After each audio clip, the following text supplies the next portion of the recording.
Alors, on commence. Merci tout le monde pour être ici. Surtout, merci aussi à la galerie EOF, Serge et Kiko, pour m'offrir cette possibilité de vous présenter mon livre. Les collègues qui ont accepté d'être ici avec moi dans cette présentation, Bernard Vincent et Jean-Frédéric Shaw, auxquels je connais depuis que je suis venu à Paris il y a vraiment longtemps. Et qui m'ont toujours reçu très bien, tous les collègues, tous les amis, les gens que je ne connais pas et tous les gens qui sont vous êtes venus aujourd'hui, un mardi, après-midi, pour écouter quelques paroles sur ce livre. On va être bref, j'espère bien, après on aura un petit verre de vin, et ce que j'espère bien, peut-être ce serait bien mieux de faire une espèce de petit dialogue. Si vous voulez nous interrompre, on va parler plus ou moins, je vais être bref, un peu faire une petite présentation du livre. Ce livre qui vient d'apparaître à Fondo de Cultura Económico, vous l'avez quelques exemplaires au fond, une éditoriale, une maison éditrice, pardon pour mon français, une maison éditrice que pour les Espagnols, pour certains Espagnols, surtout pour ceux qui ont une famille républicaine, et le titre a rien à voir, une importance vraiment te dice que está muy luminoso. Parce que vraiment c'est un espace de liberté qui avait même où on pouvait éditer où quelques idées circulaient. Et en plus, elle était née au fond de l'exil espagnol, de l'exil républicain, au collège Colegio de México. C'est une éditoriale que vraiment pour tous nous, c'est très important. Il y a une espèce Et alors, je suis vraiment très heureux de pouvoir publier ici ce résultat, surtout parce qu'il y a une diffusion très grande dans le monde latino-américain. Et je commence ici une des premières critiques à mon propre livre, le livre que j'ai édité, qui est vraiment peut-être c'est un peu étrange, étant publié en forme de culture économique. Il y avait ici beaucoup d'américanistes, c'est souvent que Jean-Frédéric n'aime pas beaucoup, regrettant qu'il y a une petite absence de l'Amérique dans le livre. Il y a des références croisées, il y a des mentions un peu à l'intérieur de la monarchie espagnole, d'accord, de la monarchie hispanique, mais il n'y a même pas un chapitre, j'ai pensé beaucoup à ça, il y a peut-être pour les futurs, donc c'est tellement, c'est un peu une élément qui manque. Important, c'est dire pour cette présentation, pour ce livre, pour l'idée de ces livres, pour la publication, et par la façon, il y a d'arriver maintenant d'une éthique, où il a été avec José Javier Guzmán, qui est la personne qui a aidé cette espèce de réseau qui s'appelle Réseau Columnaria, qui est associé à cette publication. On publie beaucoup de livres à l'intérieur de cette collection du Réseau Columnaria. C'est un réseau, c'est une espèce d'idée qu'on a eu un peu en Espagne, en pleine période de coupage de l'économie, de pas investissement dans la recherche. On doit un peu inventer, on doit idéer des stratégies pour pouvoir organiser des choses. Il y a des différents groupes de recherche, on s'unit dans ces réseaux et on collabore entre nous. Et vraiment, c'était une idée lidérée par José Javier Guzmán, aussi par Gaetano Sabatini et par Pedro Cardin, qui vraiment a commencé par l'analyse des frontières de la monarchie espagnole, et après c'était une espèce de dialogue avec beaucoup d'historiographie européenne mais aussi américaine, et une espèce de participation, de collaboration entre différents groupes de recherche. Un de ces groupes de recherche, c'était le mien, un groupe de recherche de 11 à 15 chercheurs américains, européens, que nous nous sommes unis pour réfléchir sur le cas des républiques et du républicanisme dans l'Europe moderne. Et c'était un projet qui vraiment a eu différentes réunions à Florence, deux à Séville, une à Naples.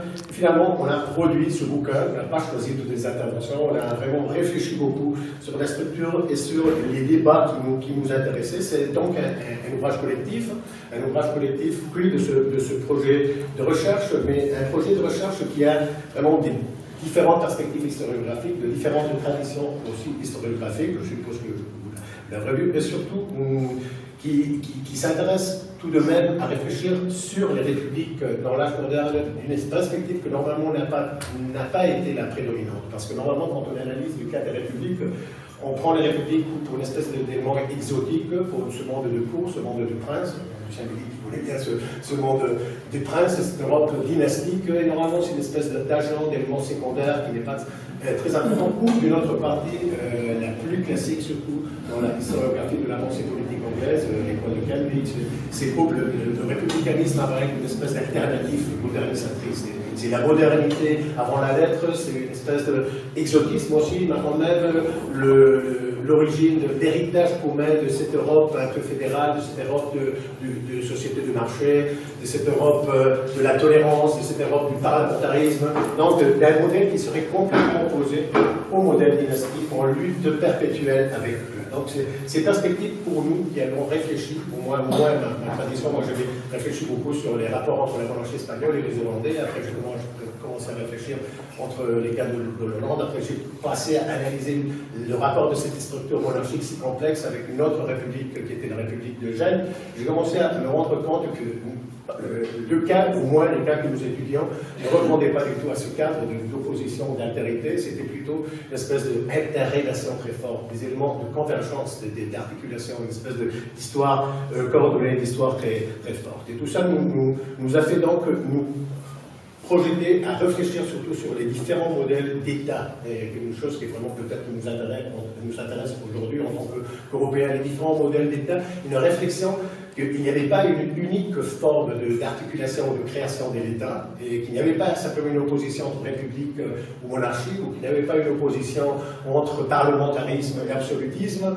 Il y avait peut-être plutôt une espèce de différentes formes d'organisation politique en Europe, des structures, disons, d'une souveraineté plus partagée, d'une souveraineté plus complexe, plus diffusée, et par contre des modèles qui s'articulaient à partir du XVIe, XVIIe siècle, comme la France ou peut-être comme l'Angleterre, vers une structure de souveraineté un peu plus pleine. Et c'est dans ce domaine des modèles de souveraineté partagée, de modèles de souveraineté polycentrique, qui étaient les prédominants surtout dans les espaces les plus urbanisés du continent. Et c'est cette réflexion justement sur l'importance des villes, sur l'importance des cités dans ces structures politiques et le rôle essentiel de ces villes, qui nous a fait comprendre que peut-être la République n'était plus simplement limitée au cas de Venise, de Gênes, ou des provinces unies, ou des provinces suisses. Et il y avait des républiques de partout. Il y avait des républiques qui n'existaient pas et qu'on essaye de donner un peu de voix dans ce texte. Il y avait les villes hanséatiques dans lesquelles les souverainetés étaient complètement partagées. Il y avait le canton suisse, mais il y avait aussi des républiques, un peu des monarchies électives républicaines, comme la Transylvanie, dans laquelle on réfléchit, Felicia Roche, ou la monarchie polonaise, que tout le monde connaissait. Mais aussi, par exemple, il y avait la monarchie hispanique. C'est un des éléments centraux de notre analyse, c'est de comprendre cette espèce de structure politique, la monarchie hispanique, comme une structure pas simplement polycentrique, c'est l'élément qui nous intéresse, avec beaucoup de centres urbains, mais une monarchie de république urbaine, une monarchie articulée autour des villes, une monarchie dans laquelle vraiment l'appartenance à la communauté se produisait à travers des villes. Une chose qui peut-être n'est pas tellement des analyses du républicanisme de Francfort et du républicanisme alternatif, mais après on a fait une structure analysant les première partie plus conceptuelle avec un texte de Thomas Mason dans ce sens, et après une analyse une histoire croisée entre les républiques et les systèmes impériaux. Vous voyez une espèce d'interrélation très forte entre la monarchie de Gênes ou les Hollandais, ou aussi entre Venise et l'Empire ottoman, qui était aussi un empire plein de villes, un empire dont le rôle des villes était essentiel. Une troisième partie, c'était sur le rôle de la diplomatie, de la neutralité, élément essentiel dans ce genre de structure politique. L'autre partie sur la religion, comprendre que vraiment cette espèce de tolérance, des dialogues était assez important. Et un élément essentiel et fondamental, c'était la partie économique, des réseaux économiques, comment ces républiques, ces réseaux urbains s'articulaient surtout en des processus qui n'étaient pas du tout protectionnistes, qui étaient dans lequel, dans ces structures, le mercantilisme, les politiques protectionnistes n'étaient pas possibles. C'est le cas de la monarchie hispanique, dans laquelle ce n'était pas possible de profiter d'un territoire sur l'autre. Et en analysant le rôle essentiellement de connecteurs de ces marchands, de ces financiers, qui faisaient fonctionner ces structures. Donc, c'est simplement comme ça, ouvrir un peu la géographie. De ma part, je crois que c'est les objectifs essentiels du livre, ce sont là. Peut-être après pour le débat, ou certaines questions, je crois que peut-être maintenant c'est mieux écouter la réflexion des gens qui ont lu le livre et une perspective qui n'est pas la mienne, remplir d'un sens. Bien, merci. Et je présente des excuses à l'ensemble des présents, puisque le retard m'est imputable. Alors, ce livre, Manuel Herrero a bien résumé en somme ce qu'il représente. Je vais insister sur quelques-uns des aspects qu'il a déjà avancés, et puis j'entrerai un peu plus dans les détails. Donc, ce livre est effectivement l'un des produits d'un réseau de recherche extrêmement étendu sur plusieurs continents, qui a en somme un lien extrêmement fort avec le Fondo de Cultura Económica, qui est cette grande maison d'édition, comme Manuel, installée à Mexico, mais ayant des sièges secondaires ailleurs, je ne sais pas, à Buenos Aires ou à Madrid, par exemple. Et qui, donc, depuis fort longtemps, fait un travail considérable. Je me permettrai de rappeler que, par exemple, c'est le Fondo de Cultura Económica qui a publié la thèse de Marcel Bataillon, pour la première fois en espagnol. Et donc, ont été édités une série d'ouvrages, et vous trouverez 9 ouvrages dans la page de couverture, dans la page intérieure de ce volume, qui émane de différents groupes que l'on appelle GLONOS, de différents groupes de ce réseau colonial qui accomplit un travail absolument considérable. L'objectif du réseau, c'est bien de travailler sur l'histoire moderne et contemporaine, en somme sur l'histoire ibérique, sur les histoires ibériques, dirais-je, depuis le XVIe siècle jusqu'à aujourd'hui, avec un accent quand même assez marqué sur la période moderne, dans la mesure où de très nombreux membres, mais pas exclusivement, de très nombreux membres du réseau sont des spécialistes d'histoire moderne.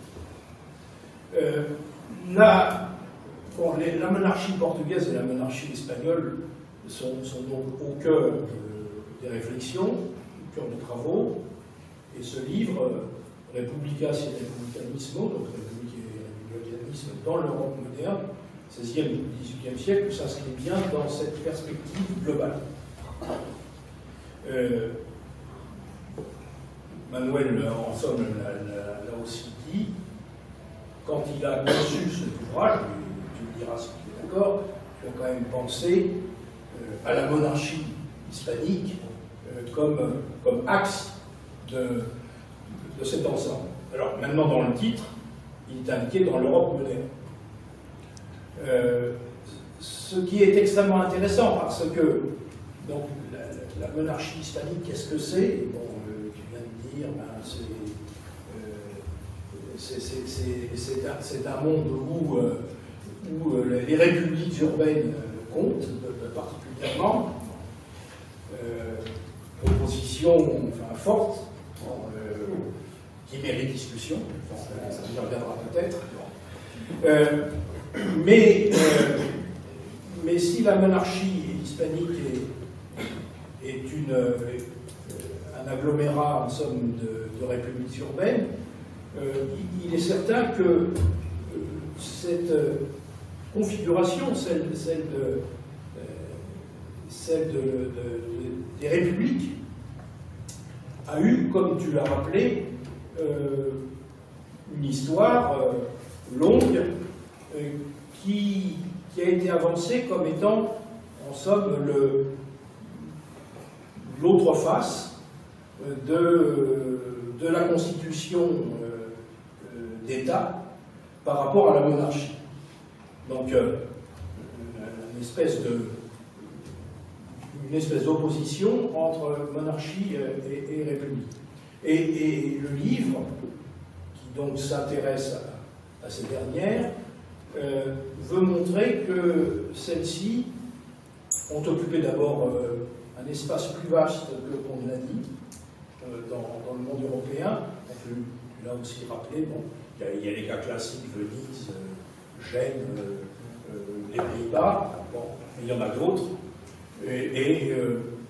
tu en viens même, c'est dans ton introduction, ta longue introduction, à parler de régime mixte. Bon, la Transylvanie serait l'un d'eux. Bon. Qui emprunterait en quelque sorte aux deux pôles dont il est question par ailleurs. Alors, il est certain, et ça me semble un acquis de cet ouvrage, c'est intéressant à plusieurs titres, parce que les républiques ne constituent pas en Europe un pôle binaire.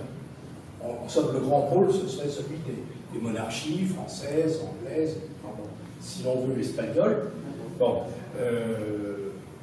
on sait bien que c'est en débat dans sa forme, dans ses formes, mais les républiques seraient donc des petits isolats au sein de l'Europe. Alors, donc il est montré dans l'ouvrage que c'est plus complexe que cela, d'abord que les républiques sont plus nombreuses que souvent on le dit, qu'il y aurait des États qui emprunteraient au modèle républicain, entre guillemets, pas mal d'éléments, que les monarchies elles-mêmes, accompagnées par la monarchie hispanique, donc emprunteraient beaucoup au modèle républicain. Alors, de cette manière, le thème s'impose, c'est intéressant. C'est d'autant plus intéressant si l'on se situe par rapport au courant dominant de la recherche sur la monarchie hispanique en général. Il est évident, ça tu n'as pas dit encore, il est évident que quand on avance un projet comme celui-ci, et que l'on publie un ouvrage comme celui-ci, on pense à toute une série de travaux qui ont cours depuis maintenant, dirais-je, quasiment 30 ans, en particulier en Espagne. Il y a tout un groupe cohérent, il faut bien dire, et assez puissant, qui travaille sur la cour principalement, qui fait beaucoup de prosopographie, qui étudie les conseils des uns après les autres, et qui, à travers ces travaux, qui sont des travaux tout à fait respectables, cette équipe nombreuse accomplit un travail vraiment extrêmement utile et intéressant,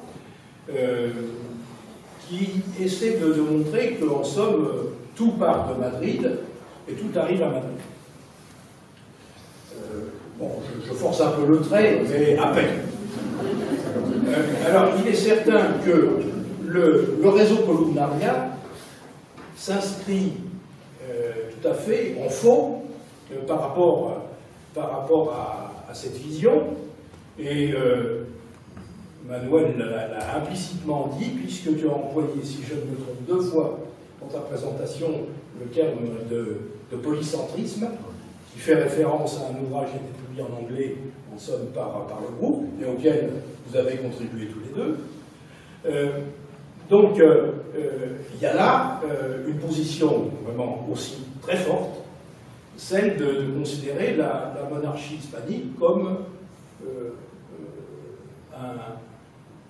une configuration au sein de laquelle il y avait de nombreux centres. Des centres américains, des centres européens, etc. Et que tout n'était pas décidé à Madrid, loin de là. Donc, quand, bien entendu, on s'intéresse aux républiques dans l'ensemble européen, c'est plus qu'un clin d'œil. Cela veut dire que la monarchie hispanique donc, emprunte toute une série de formes, toute une série de traits, toute une série de concepts, on pourrait tout dire, au modèle républicain, si je peux l'appeler ainsi. Et je crois que, de ce point de vue, l'ouvrage est un ouvrage convaincant, parce que il est bien montré à travers divers apports à quel point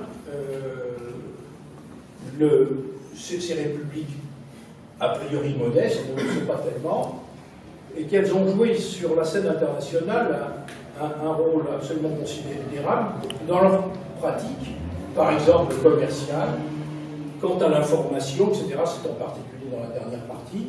Il y a là toute une série d'exemples qui me semblent vraiment qui méritent l'attention, qui montrent à quel point les pratiques donc, de ces républiques, que ce soit la République chinoise, la République vénitienne bien entendu, mais donc ces régimes comme celui de la Transylvanie, dont j'avoue je connaissais assez peu de choses, ou la Pologne, ont eu des pratiques qui ont été finalement reprises par des États qui étaient a priori très différents, et donc il y a une circulation des pratiques qui est bien mise en exergue tout au long du volume. Alors, il est évident, et on retrouve le terme, cette fois-ci dans ta conclusion, il s'agit de, je vais employer des termes un peu barbares, il s'agissait de dénationaliser en quelque sorte l'approche et de la d'essentialiser. Donc, s'écarter des préjugés, des stéréotypes, enfin, qui pèsent en somme sur l'organisation politique et les formes de gouvernement et de pratique des différents États européens. Je crois que le livre va susciter beaucoup de débats, mais j'imagine que tu t'y attendais et que tu as eu quelques propositions, même un peu provocatrices à cet égard, et pourquoi pas, c'est ainsi que l'on avance. Mais il me semble que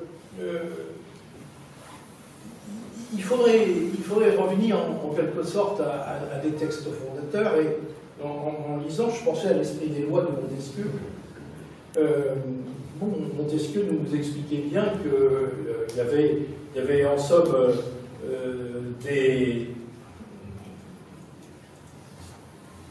une typologie de gouvernement, et en quelque sorte cet ouvrage rappelle qu'il existe cette typologie, république, monarchie, despotisme, disait Montesquieu, qui se caractérisait par une nature et un principe différent. Il établissait sa typologie sur la nature et le principe.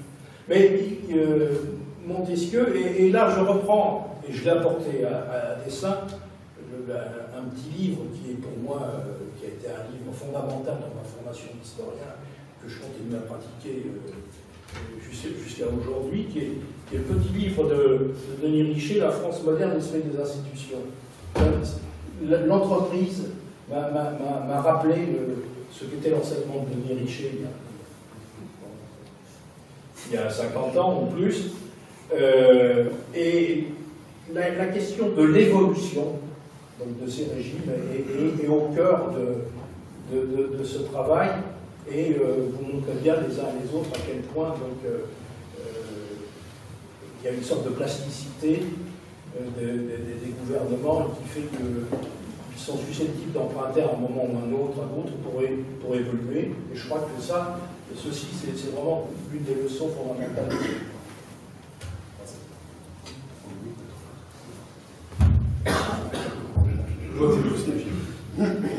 Alors, maintenant, Manuel Herrero est le directeur de cet ouvrage, mais quand on connaît Manuel et qu'on a lu son introduction et son chapitre, on s'aperçoit qu'il est à la fois le directeur et probablement l'un des principaux acteurs de ce volume. Donc c'est bien un travail collectif, mais qui a été conduit sous la houlette de quelqu'un qui a conduit l'ensemble de l'équipe dans une direction assez précise que Bernard Vincent vient de rappeler. Alors, je voudrais rebondir sur ce que disait Bernard à l'instant. Oui, nous sommes, et c'est bien un problème, nous sommes des enfants de Montesquieu. C'est-à-dire qu'à partir de la diffusion des Lumières françaises et de l'historiographie qui en découle, s'inscrit dans l'esprit l'idée d'une opposition de nature entre la République et la monarchie, distinction de nature qui n'aurait rien eu de clair ni d'évident pour les acteurs européens antérieurs à Montesquieu. Puisque, au fond, res publica désigne, ce mot signifie simplement que dans la société, il y a des formes d'autorité qui circulent et qui organisent la société au-delà des formes naturelles de l'autorité que sont l'autorité du père de famille et celui du seigneur. Or, il se trouve que dans les territoires et dans les populations circulent des formes d'autorité qui ne relèvent d'aucune de ces deux polarités, mais d'un niveau ou d'une échelle qui est une échelle supérieure. Et la Res Publica dit exactement cela. Et si la Res Publica dit cela, c'est-à-dire qu'il y a de l'autorité au-delà de l'échelle familiale et seigneuriale, la nature du régime de la République, ou les natures des régimes républicains, peuvent être extraordinairement différentes. Et, à dire vrai, l'on pourrait dire, sans jouer sur les mots, que les royaumes dont Bernard vient de parler, la France, l'Angleterre, la Castille, ce sont des républiques monarchiques et dynastiques.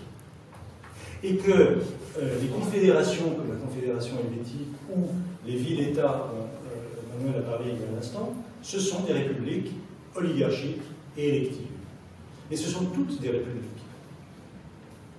Et la question qui est posée par le livre, c'est comment est-ce que nous allons rebrousser le chemin qui nous a été imposé depuis le siècle des Lumières, et a fortiori depuis la fondation des catégories ordinaires de la science politique contemporaine, qui sont toutes les enfants, elles, non pas de Montesquieu, mais de la Révolution française, ou plutôt des révolutions libérales. Et d'un certain point de vue, quand j'ai abordé le livre de Manuel, je me suis dit, selon le célèbre slogan publicitaire, j'en ai rêvé, Manuel l'a fait. J'entends par là que l'idée selon laquelle il n'y avait aucune raison absolument décisive de reconnaître à l'histoire de l'Italie le schéma que nous acceptons sans aucun problème de penser l'histoire de l'Italie près des Risorgimentales. Une Italie non unie est un objet absolument ordinaire de notre réflexion. En revanche, l'idée selon laquelle cette chose si ancrée dans la mémoire monarchique qu'est l'Espagne puisse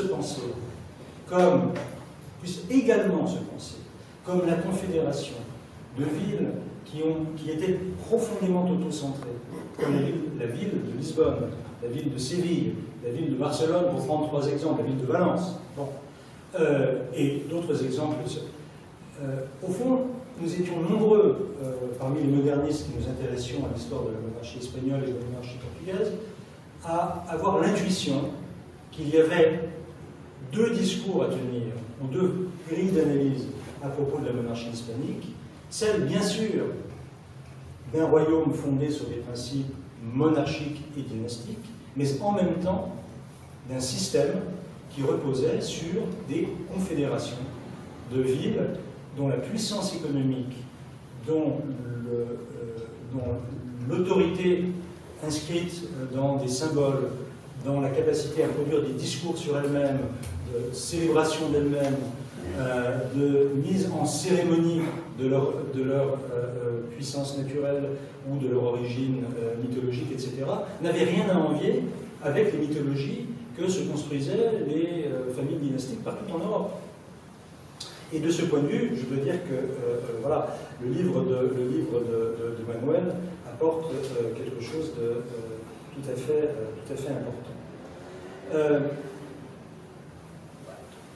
En quelque sorte, nous avions avancé, je dirais, nous, très au-delà des gens qui sont proches de toi, je pense qu'il y avait, au fond, il y a trois grands fronts sur lesquels les choses ont beaucoup bougé depuis quelques années.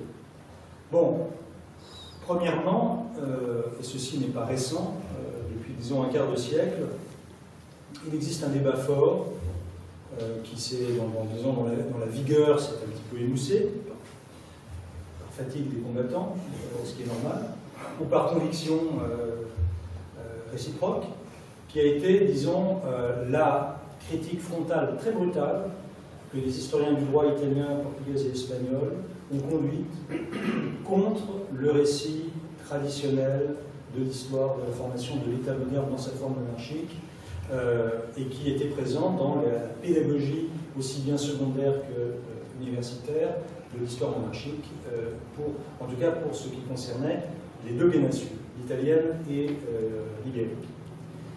Cette critique très frontale du discours traditionnel sur la montée d'État moderne à la fin du Moyen-Âge reposait sur la démonstration que l'autorité royale n'a jamais disposé, ni même, à dire vrai, prétendu disposer du monopole de production du droit et de l'arbitrage au sein de la société, pour des raisons que je ne vais pas réexpliquer ici, mais simplement pas de monopole du droit entre les mains le roi absolu ne signifie pas du tout le roi au-dessus du roi. Le roi absolu signifie le roi qui peut s'affranchir des lois produites par la royauté elle-même, et certainement pas du droit. Les lois du roi n'étant qu'une partie, et une partie mineure de l'ensemble considérable que sont les normes juridiques à l'œuvre dans les tribunaux de ces sociétés. Donc, pas de monopole du droit, de production du droit, et pas de possibilité de comprendre le fonctionnement interne et même extérieur de ces ensembles sous les espèces typiquement révolutionnaires de l'unité et de l'indivisibilité. Pas d'unité et d'indivisibilité, pas de monopole du droit. Et donc, quelque chose comme la porte ouverte à penser, en effet, les monarchies d'Ancien Régime sur le mode de la confédération, l'arrangement, le bricolage d'entités politiques, juridictionnelles, de formes d'autorité qui se combinent les unes avec les autres, peuvent se reconnaître des symboles communs, par exemple la majesté royale est un symbole commun reconnu, mais néanmoins pas de structure unitaire, ni dans la forme, ni dans les institutions, ni dans les pratiques. Parmi les modèles alternatifs qui pouvaient s'offrir à la pensée une fois le modèle de l'État moderne fortement critiqué, eh bien, il y avait des empires. Pourquoi des empires? Eh bien, parce que, précisément, la structure impériale, qu'il s'agisse de monarchie composite, selon le terme bien connu qu'a fait circuler Jane Elliott dans la scénographie pour une trentaine d'années, c'est-à-dire le fait que sous un même monarque, des territoires dotés de législation de droits différentes, de privilèges particuliers, de statuts particuliers, pouvaient reconnaître un même monarque, ou dit d'autre manière, la même personne pouvait voir se superposer sur sa tête plusieurs couronnes qui ne se confondaient pas les unes avec les autres. Et en même temps, quand je dis l'empire comme modèle alternatif, c'est aussi bien entendu, puisque nous pensons en particulier, mais pas exclusivement, des monarchies ibériques, évidemment les structures coloniales qui offraient une forme d'extension et d'amplification de cette logique de juxtaposition de territoires aux statuts différents et qui n'avaient pas vocation, en tout cas pas immédiatement, à être homogénéisés. Donc on partait de là, et là vous voyez bien que la proposition de faire entrer l'Espagne et le Portugal dans cette histoire des républiques européennes fait parfaitement sens. Deuxième élément qui se reflète très très bien dans le livre, c'est qu'au fond, d'une part, comme je viens de le dire, ce qui nous est montré, c'est que les pays à monarchie ou les sociétés monarchiques ont été bien plus urbaines dans leur structure qu'on ne pouvait le penser. Et c'est vrai qu'il y a quand même un paradoxe extraordinaire à ne voir de la Castille que le caractère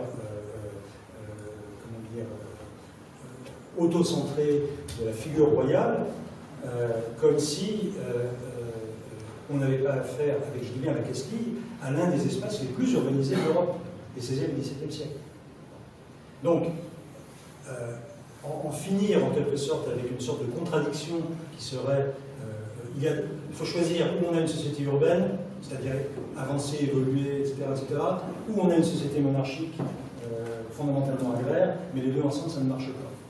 Donc ça, on voit bien que, ce que vous faites dépasse complètement cette alternative.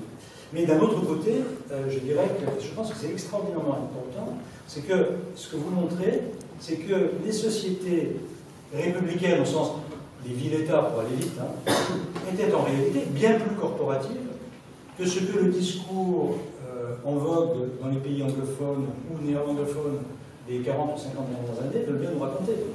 C'est-à-dire que, bien sûr, on a toujours avancé, et ça n'est pas faux, que la première bourse des valeurs moderne, entre guillemets, elle se met en place non pas à Séville, mais à Amsterdam, soit, et que la bourse de Londres est un établissement qui n'a pas d'équivalent dans d'autres parties de l'Europe.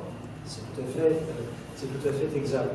Mais il n'empêche, et ça c'est très très bien montré dans le livre, et par d'autres historiens, par le biais de l'histoire économique, les grands succès commerciaux de ces structures qui ont connu l'embarras des richesses, ces grands succès reposent sur des systèmes qui sont radicalement corporatifs et qui sont organisés en système de privilèges et de monopoles. Et certainement pas sous les espèces du libre marché. Donc, de ce point de vue-là aussi, je pense que le livre est très important. Et puis, en consonance avec ce que je viens de dire, et en poursuivant cet aspect-là, je crois qu'il y a donc quelque chose qui est très très important, c'est qu'il est très clairement montré que l'histoire de l'Europe n'a pas été conduite, dictée par une alternative, ou un dilemme si vous voulez. Il fallait choisir entre le capitalisme et le corporatisme. C'est même exactement le contraire. C'est-à-dire que c'est dans les structures corporatistes les plus traditionnelles que les mécanismes marchands se mettent en place. Et j'irai même un petit peu plus loin. Dans l'historiographie nord-américaine et latino-américaine actuelle, qui se penche sur une très vieille thématique qui remonte pratiquement à la guerre civile américaine, qui consiste à opposer la modernité de la grande de la grande usine métallurgique ou sidérurgique yankee par opposition au système de la plantation quasiment féodale du Sud. Autrement dit, l'idée selon laquelle dans les Amériques, là encore, il existe une alternative entre soit le capitalisme, soit l'esclavagisme. Les recherches les plus récentes, par exemple, sur l'île de Cuba, enfin les plus récentes, depuis une vingtaine d'années, vont exactement en sens contraire. Cuba devient une grande île esclavagiste au XIXe siècle. Et ceux qui conduisent le commerce des esclaves de Cuba sont également les mêmes acteurs qui introduisent le moulin à sucre à vapeur. Il n'y a aucune contradiction. Ça, c'est une vision, encore une fois, qui est l'enfant de la guerre civile américaine. C'est la manière dont la guerre civile américaine, nord-américaine, s'est mise en scène qui a produit ce cadre d'analyse qui est aujourd'hui très largement critique. Un dernier point, avant de conclure, que je voudrais souligner, c'est que, puisque tu es le maître d'œuvre de cet ouvrage, que c'est toi qui as constitué le groupe des chercheurs qui ont été invités, je voudrais dire quelques mots de ce qu'on a l'habitude d'appeler pompeusement entre nous une géopolitique savante. Alors, bien sûr, on retrouve ici ta géographie personnelle, c'est-à-dire des gens qui travaillent sur l'Italie, et des gens qui travaillent sur les Pays-Bas et dans les Pays-Bas, puisque ce sont les deux domaines qui sont les tiens à partir de la monarchie hispanique. Mais en gros, nous avons, chacun à sa génération, été habitué à une géopolitique des études sur la monarchie hispanique, dans laquelle, sans rivalité excessive avec les Grecs, et plutôt en composition harmonieuse, existait l'hispanisme français. Bernard a fait allusion à l'édition de Bataillon, l'hispanisme français, l'hispanisme de langue anglaise, qui a en gros migré de la Grande-Bretagne aux États-Unis, et puis qui s'est un petit peu essoufflé par faute de renouvellement ces dernières années. Je rappelle juste pour mémoire, vous avez trouvé que c'est de la cuisine intérieure, mais le grand historien de l'Espagne, de l'université d'Oxford, qui est parti à la retraite, je sais pas, 6 ou 7 ans, John Eliot, vient enfin d'être remplacé au bout de 7 ans par un collègue que nous aimons très tendrement, et tous les trois, qui est Pepe Malpocci, professeur à l'université d'Étrurie. Autrement dit, pour arriver à trouver quelqu'un qui puisse enseigner l'histoire de l'Espagne à Oxford, on va chercher un Italien. Ce qui me semble très bien pour l'université d'Oxford, mais on dit très long sur le fait que quelque chose s'est cassé du côté de l'ispanisme de langue anglaise. Il y avait aussi, et ça tu connaissais mieux que personne, tous nos amis et collègues italiens, plutôt du sud de la péninsule, qui pour des raisons évidentes, parce qu'ils sont napolitains, parce qu'ils sont sardes, parce qu'ils sont siciliens, sont aussi des historiens d'Espagne depuis des décennies. Ce que je trouve formidable dans le livre, c'est que tu apportes quelque chose que nous connaissons, et que nous connaissons mal pour des raisons de barrières linguistiques, c'est-à-dire nos collègues allemands ou de langue allemande. La présence de collègues de Mainz, de Vienne, dans le cas de Meissen, Suisse alémanique, enfin, qui est, vous savez, le directeur de l'Institut historique allemand de Paris, la présence de l'historiographie, donc Vienne aussi cité, la présence de l'historiographie allemande, au moment même où, par exemple, les éditions Verwert font un effort énorme pour traduire en espagnol des livres d'historiographie allemande portant sur l'Amérique latine ou sur l'Espagne, etc., me paraît être une très bonne nouvelle qu'apporte aussi ce livre et une complexification de la géographie des études sur les domaines que vous avez choisi d'étudier, et je pense qu'on peut t'en féliciter. Alors, un mot de conclusion. Tout ce que fait cet ouvrage, que tu as tenu, on le sent, que tu as tenu dans tous ces chapitres, c'est ce que d'ailleurs tu annonces dans ton introduction, c'est-à-dire, selon le terme qui peut paraître évidemment un peu pédant, la critique du biais téléologique. Alors, pour ceux qui sont moins familiers de cette expression, ça veut dire la critique par excellence que doivent faire les historiens, qui consiste à essayer d'éviter d'interpréter ce qui s'est passé il y a longtemps par ce que nous savons que le monde est devenu par la suite. Donc, de ne pas intervertir l'ordre des causalités. Et je pense qu'en critiquant le biais téléologique, tu redonnes à la monarchie hispanique, à la monarchie portugaise, toutes leurs lettres de noblesse dans la pensée sur la République, dans la capacité à être présente au premier plan de la civilisation urbaine européenne et la civilisation urbaine des Amériques, au premier plan. Car Mexico est une ville infiniment plus importante que Boston et Philadelphie réunies jusqu'à la fin du XVIIIe siècle. Voilà, c'est des choses très simples à dire. Je ne parle pas de Naples, pour lequel on pourrait dire tout à fait exactement la même chose, de Séville et ainsi de suite. Donc, il y a une remise des compteurs, à mon avis, du curseur au bon endroit. Il y a le refus à la fois de la théologie de la nécessaire décadence de l'Espagne et le refus de la téléologie de la nécessaire victoire de l'Angleterre. Il y a les choses simplement. Plutôt, le nécessaire échec des Hispanos et le nécessaire triomphe des Anglo. Donc, tu ne te laisses pas dicter à ce que nous savons qu'il en est advenu, et tu remets le curseur là où on ne savait pas que c'est cela qui se produirait. Mais ceci étant dit, c'est quand même ça qui s'est produit.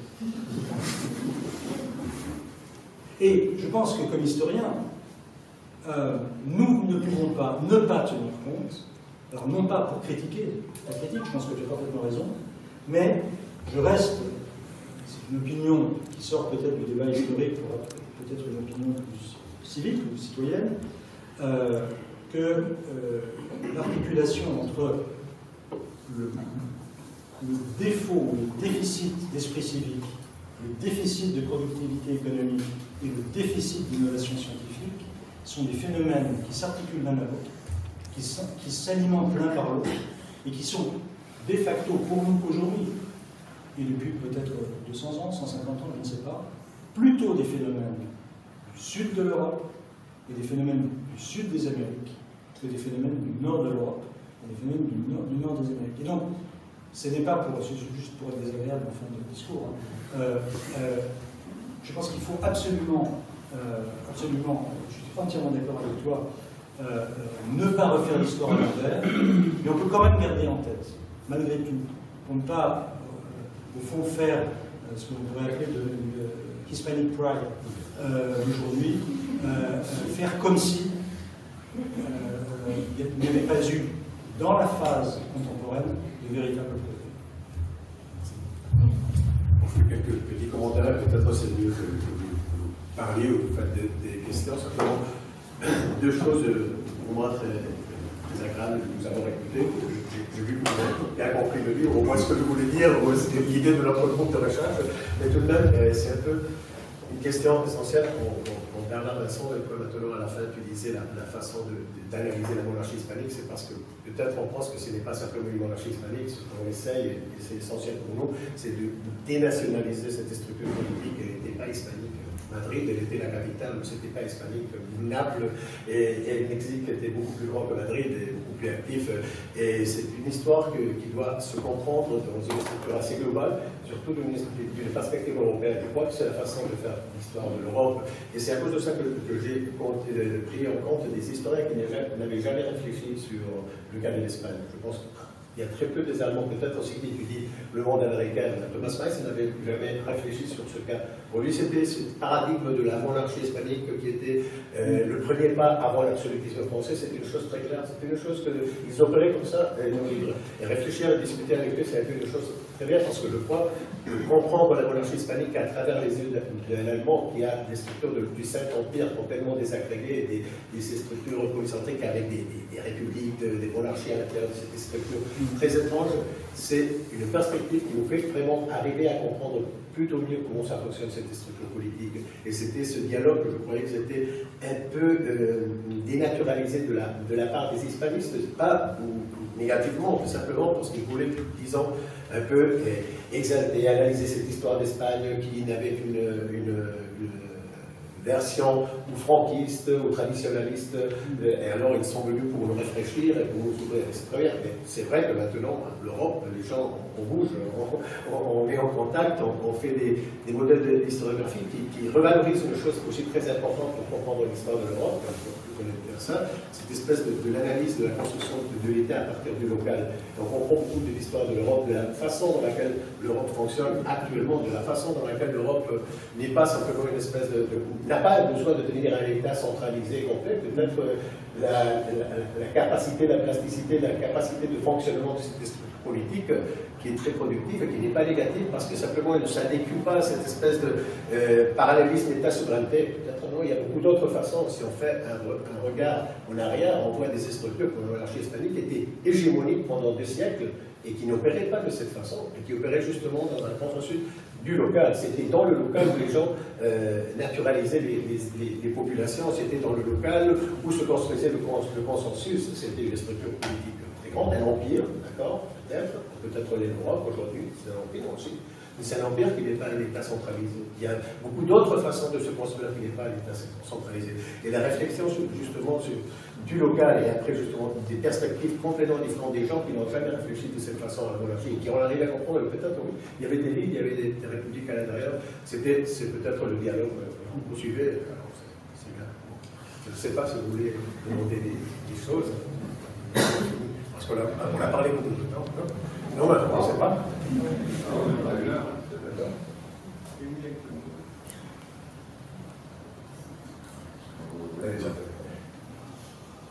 Madame. Peut-être justement, quand tu dis que l'Europe peut fonctionner de cette façon un peu décentralisée, comment la France, comment peut-elle, un pays si centralisé, presque une monarchie, on a eu l'occasion de le voir ces jours-ci, et hier, avec la réception du Blizzard, comment la France peut s'adapter à cette Le problème de la France, de pouvoir faire partie d'un ensemble coordonné en Europe, ce n'est pas les symboles, comme ce que le président de la République affectionne entre Louvre et Versailles. C'est la question de comment est-ce qu'on arrive à concevoir un ensemble politique dans lequel l'une des composantes dispose du feu nucléaire. C'est ça le seul vrai problème. Un feu nucléaire qu'elle ne peut pas mettre en commun. Et depuis la fin de la 4ème République, il n'y a pas de réponse à cette question.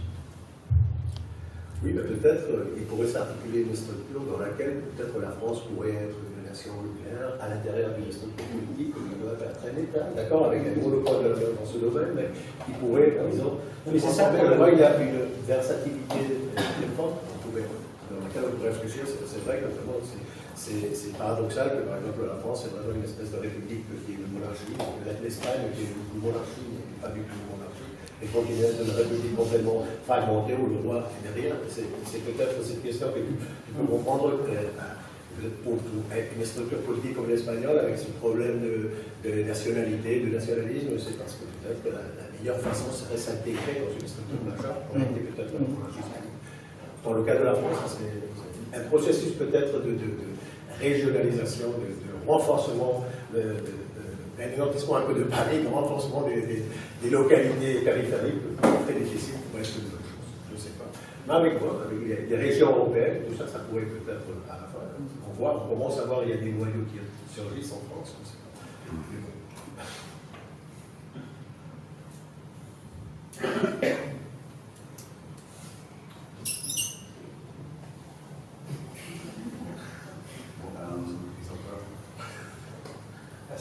Est-ce que vous pensez, dans votre livre, à donner des indices sur, si on prend vos conseils ou vos analyses, un futur sur l'Europe, un futur...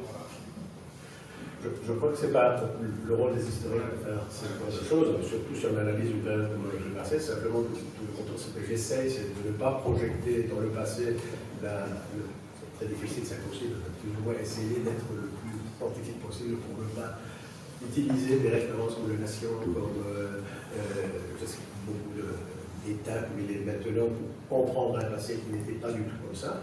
Moi, je crois qu'en réfléchissant plus ou moins à ce genre de structures, à l'existence de beaucoup de façons de construire l'État. Notre projet actuel, c'est justement ça. C'est un peu analyser, pas simplement monarchie république, nationalisme parlementaire, mais surtout modèle de souveraineté fragmenté, modèle de souveraineté plus cohésionné. Voir qu'il y a eu toujours une espèce de dialogue permanent et connaître comment ça s'est organisé dans le passé. Il y a eu des expériences qui étaient vraiment inviables, même hégémoniques, et qui fonctionnaient très bien et qui étaient capables d'articuler, de respecter le local en même temps d'être très violent. Il ne faut pas exagérer. Maintenant, on a récemment fait un congrès justement sur la révolte, les séditions, pour analyser qu'il n'y avait pas ce consensus, espère d'harmonie parfaite. Non, il faut analyser ce conflit. Cette structure tellement complexe, qui fonctionnait tellement bien, pas tellement bien, qui fonctionnait, qui était vraiment efficace. Ça construit une narrative qui n'a rien à voir avec ce qu'on nous a expliqué à l'école, ce que les politiciens continuent à utiliser d'une façon permanente. Et cette espèce de perspective peut-être peut aider à comprendre que l'Europe peut être un succès s'il n'essaye pas de devenir un État-nation. C'est des questions comme ça peut nous aider. Pas simplement dire, bon, je vais appliquer le modèle de la monarchie hispanique, je n'espère pas avec l'Inquisition et tout ça, c'est horrible. C'est pas du tout ça. C'était leur période, c'était la façon dont ils s'organisaient. Mais les structures et la façon de mettre ensemble beaucoup de cultures qui respectaient la façon de s'organiser, le rôle essentiel des villes, je crois que c'est une réflexion très importante dans les processus de globalisation actuels, comment le global est très bien articulé à partir du local, et comment dans ce genre, les villes et les réseaux, les différents réseaux qui articulent ces structures, parce que cette monarchie n'était pas simplement articulée par des réseaux marchands, comme les Génois ou les Hollandais, qui avec ses bateaux et ses finances aidaient à transporter tout. Il y avait aussi des réseaux aristocratiques, il y avait des réseaux des démocrates, il y avait des réseaux des religieux, il y avait des différents réseaux avec des différentes géographies, avec des différentes temporalités. En plus, c'est le déclin qui s'était le déclin ici, pas au Mexique, c'était un endroit où il y avait des territoires qui entraient en déclin, d'autres qui ne rentraient pas. Alors ce genre de structure assez plus versatile et flexible ont beaucoup à voir avec des processus que maintenant se mettent en place. Et le rôle des corporations aussi, beaucoup de choses qui sont très importantes aujourd'hui. Et en analysant la période moderne, en lisant un peu les histoires de la période moderne, pas en essayant d'apporter ces modèles pour le présent, peut être une bonne chose de lire l'histoire. Ça, oui. Ça comme ça. La grande question que l'on peut se poser, c'est qui nous hante, c'est comment une monarchie composite, polycentrique, comme la monarchie hispanique, a pu-t-elle tenir pendant 3 siècles. C'est ce qui est mal. Enfin, que seront la monarchie espagnole et la République française en 3 siècles. Donc, elle a tenu pendant 3 siècles, et donc on cherche à essayer de comprendre quels ont été les mécanismes qui ont permis ainsi non pas de survivre, mais vraiment de fonctionner d'une façon à peu près satisfaisante. Et pour répondre à ce que tu disais sur le théologique, Jean-Frédéric, et comment ça s'est effondré et pourquoi? Tout simplement. Pas simplement poser la question du déclin depuis le début. Oui, exactement. Exactement. Il y a eu une période, c'est une structure politique qui est née en déclin. Depuis le début. C'est la construction en relation, on le sait ça. Justement, je voulais revenir sur la question de la théologie, parce que vous avez dit une chose qui m'a un peu surpris. Vous avez dit l'ouvrage n'est pas théologique, théologique, parce que je la trouve évidemment, comme fait tout le monde aujourd'hui, je pense, mais. Et vous avez rajouté, mais pourtant, finalement, ça, pour l'Espagne, finalement, ça s'est passé comme ça, vous avez un peu l'air de dire que c'était prévisible. Non, c'est pas ça. Non, c'est pas du tout. Non,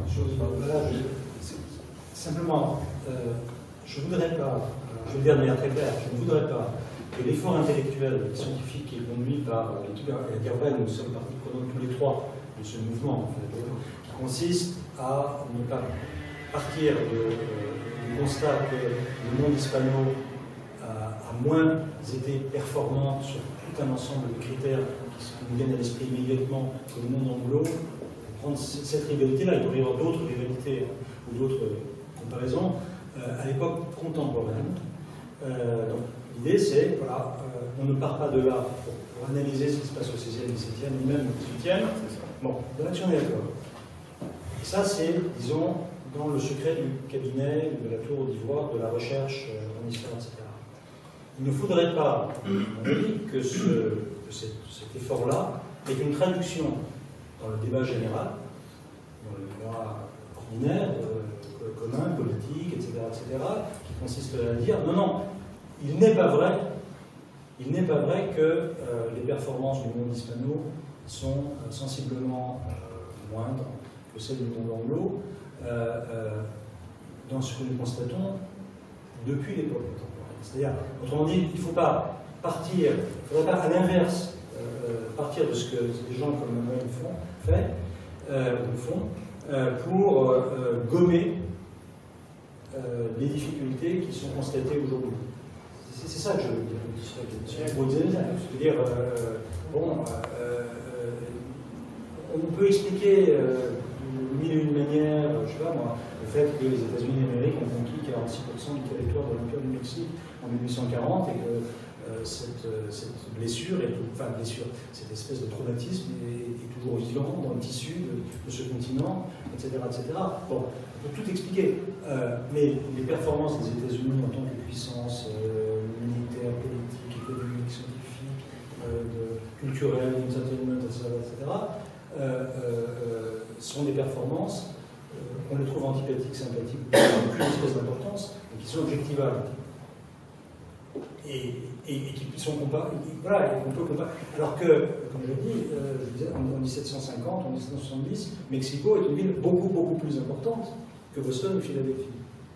Bon, 150 ans plus tard, c'est pas vrai. Voilà, c'est tout.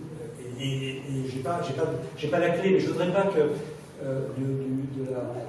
du mouvement, à mon avis, parfaitement juste et exact de Manuel, en tirer la conclusion qu'il faudrait, au fond, ne pas se poser la question de savoir pourquoi, ne pas aborder ou ne pas affronter le fait qu'il y a des choses qui clochent à l'époque contemporaine dans des pays qui, 3 siècles auparavant, performaient.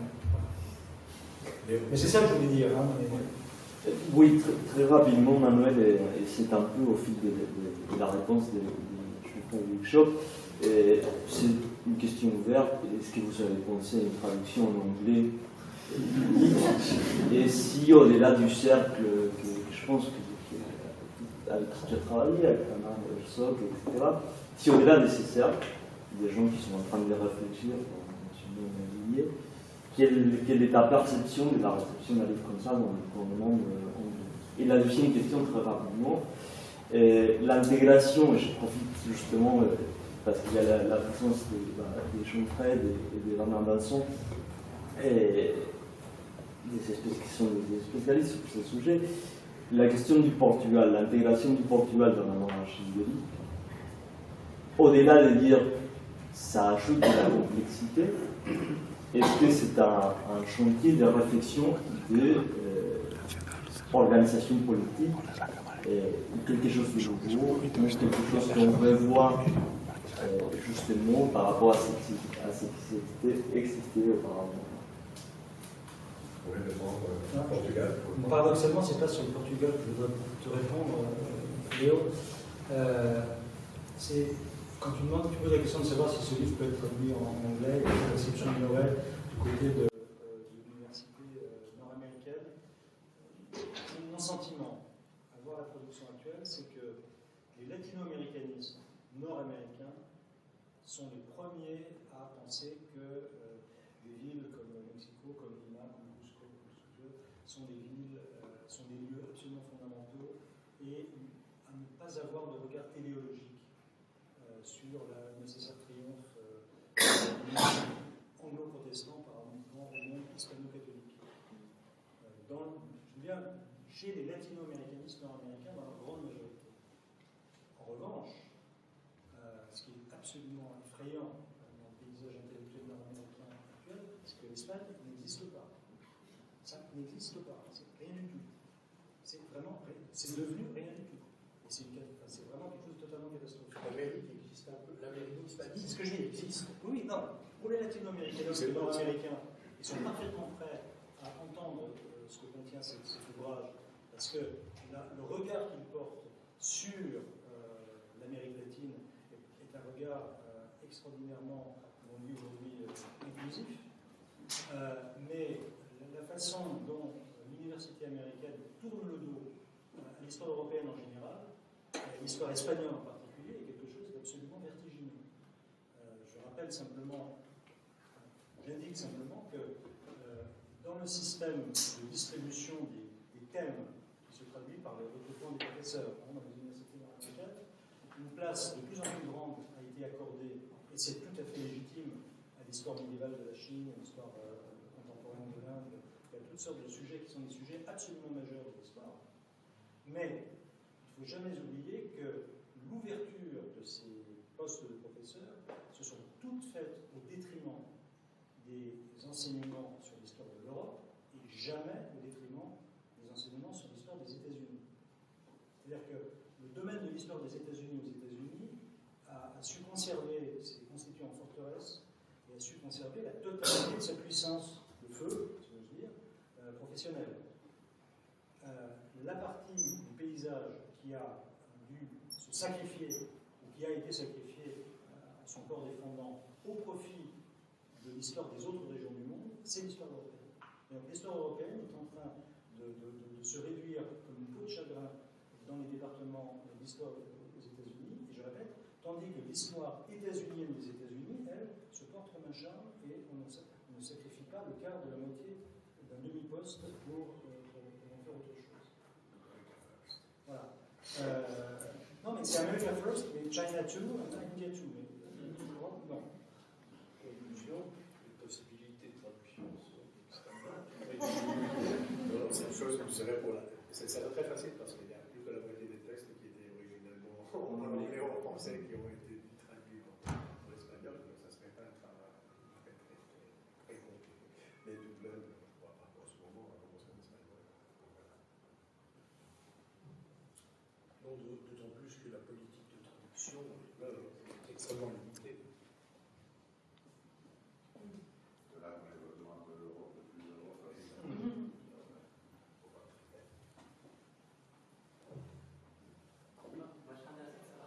si tu fais une différence entre la monarchie espagnole que tu vas voir et le modèle du Saint-Empire romain germanique. Est-ce que c'est quelque chose qui est relativement similaire? Je ne pense pas qu'il soit similaire. Bon, dans une période, ils ont formé partie de la Renaissance politique avec Charles Quint. Simplement, c'était tellement compliqué que donc, ils ont décidé de la séparer. Mais pas toutes les parties. Ils ont resté un peu les Pays-Bas à l'intérieur de la monarchie hispanique, de la monarchie catholique, ce serait plus correct de le dire, parce qu'il n'est pas simplement hispanique. Mais l'intérêt que je crois que c'est l'univers du local très fort. La façon où est organisé le Saint-Empire, c'est des territoires, pas tous des territoires, mais des territoires très densément urbanisés, des territoires où il y avait différents modèles de souveraineté à l'intérieur de la même structure, des territoires qui étaient en contact très près avec les structures politiques de la monarchie. Milan, les Pays-Bas, c'était suzerain de l'Empire. Donc il y avait des liens, des façons de s'organiser, de comprendre la réalité politique, du même discours mental qui était, si tu penses à Tossius, c'est un Hollandais, mais qui est vraiment le signe de haine de Ville, qui est hollandaise, mais qui est impériale, qui lui raisonne complètement de la même façon que raisonnent les gens de l'école de Salamanca. Il cite tout le temps Marque de Menchaca, Mariana. Donc c'est la façon dont il voit la capacité. C'est dans l'introduction de Giovanni Levi, je crois que c'est très court, mais c'est très intéressant. Il parle de ces structures politiques qui partent d'un concept de libre arbitre, de l'organisation particulière de chacune des communautés. Chaque communauté doit s'organiser particulièrement. Et cette façon de s'organiser permet la construction, l'existence de différentes corporations, de différentes façons qui ne sont pas du tout étatiques dans ce sens. Et dans ce sens, je crois que peut-être pas tellement pour la Castille, mais même pour la Castille, c'est comme ça. Pour les autres territoires, il y a un dialogue qui doit se faire au-delà des liens dynastiques entre la maison d'Habsbourg. C'est la seule chose qu'on a étudiée de façon très forte, les liens entre les différentes maisons. Il y avait d'autres choses, d'autres modèles qui circulaient très fortement à l'intérieur de ces structures.